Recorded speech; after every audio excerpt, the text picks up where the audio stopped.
Kumakain ka rin ba nito? Nako, napakasarap nitong ulamin. Pwedeng-pwede mo ring pulutanin. Kaya tara, simulan na natin. Magandang araw, itong ating lulutuin. Simple lang at lalong masarap to kapag may sukang sausawan. So, unahin na nga natin gawin itong ating sausawan. Maghiwa lang tayo ng pipino, maghihiwa rin tayo ng sibuyas at 2 butil ng bawang.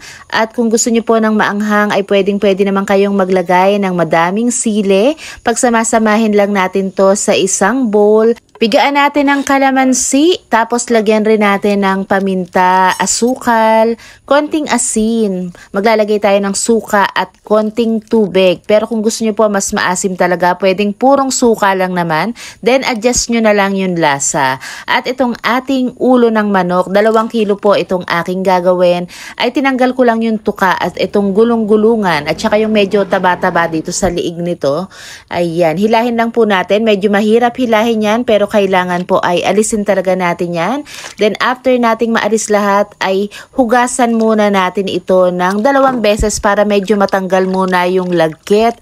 Then lalagyan natin ng 1 dakot na asin at lalamasin po natin itong mabuti. Kailangan isa-isahin natin tong lamutakin sa asin para matanggal talaga yung lagkit nitong ating ulo. Then i-rinse uli natin 3 beses or hanggang sa mawala talaga yung lagkit.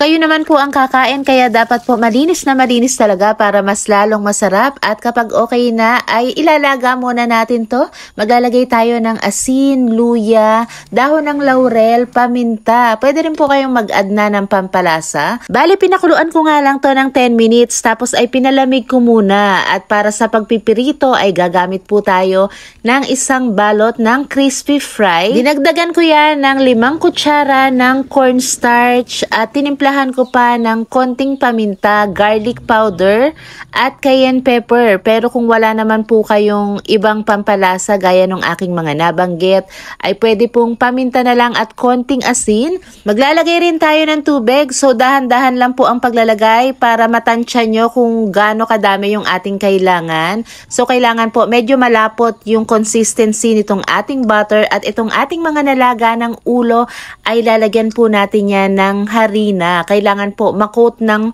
harina itong bawat piraso ng ulo ng manok. Then itatambog natin ngayon dito sa ating butter at idiretso na natin dito sa ating kumukulong mantika. So mga ate at kuya, kailangan nga ay tamang-tama yung temperature ng ating oil para hindi ito tumalsik. Kita nyo naman itong aking kawali. Parehas ko po ba kayo na meron kayong talagang kahit lumang-luma ng kawali, lagi pa rin yon ang paboritong gamitin. So kung gusto nyo nga po pala ng mas crispy ay i-double fry nyo. After ko ngang mapirito lahat ay meron pang natirang konting butter kaya hiniwa ko na rin itong aking mga okra. Ayan, meron tayo ngayong crispy okra. Meron rin akong konting tofu kaya 3 itong ating papakin na pwedeng-pwede nyong ulamin today.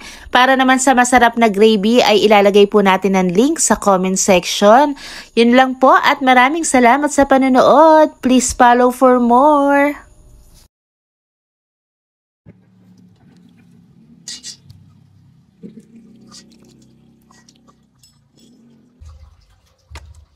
Ito.